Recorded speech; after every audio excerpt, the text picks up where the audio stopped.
Hey guys, Paul here. I've just got back from watching the preview screening of Thor, which is out in New Zealand tomorrow. Now this is one of these films that you need to head along and see if you're a fan of Marvel, or if you're waiting to see how they build up to the Avengers film. It definitely fits into that whole mythology. It's not a film to go and see if you're not a fan of superheroes, or if you don't like Natalie Portman, or if you think Chris Hemsworth can't get away from being that guy from Home and Away forever and ever and ever. But I think he does an okay job in this one. The acting is a little bit Shakespearean in some places, and his Australian accent creeps in only once that I could tell.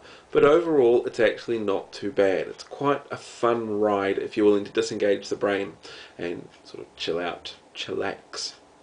A word I'm probably never going to use again.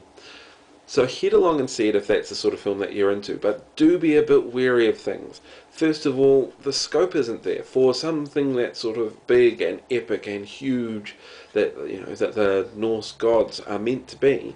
This really just doesn't sort of cut it.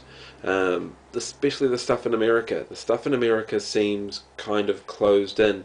They were in this small town where there's like 2 streets. Admittedly, I don't know the stories behind Thor. I'm not one of these people who are hardcore comic book fans, have to know everything. So I'm not going to pick at it too much.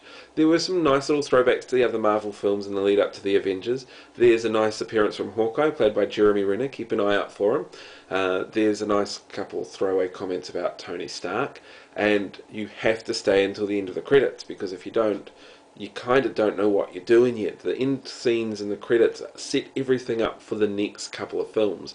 And this one has a nice little twist that sort of brings into question everything you just watched. 3D in this is very good. I was impressed with the 3D. The things that sort of let it down though are definitely the scope. It just wasn't big enough. And how disco Asgard is. It was actually surprisingly disco, with like a disco dancing floor for the bridge, the Rainbow Bridge, and yeah, lots of leather and fetish stuff, which I suppose is just par for the course. So I would give this film a great big 4 out of 5 stars. It's not brilliant, but it's a fun ride. Oh well, enjoy, and I'll catch you next time.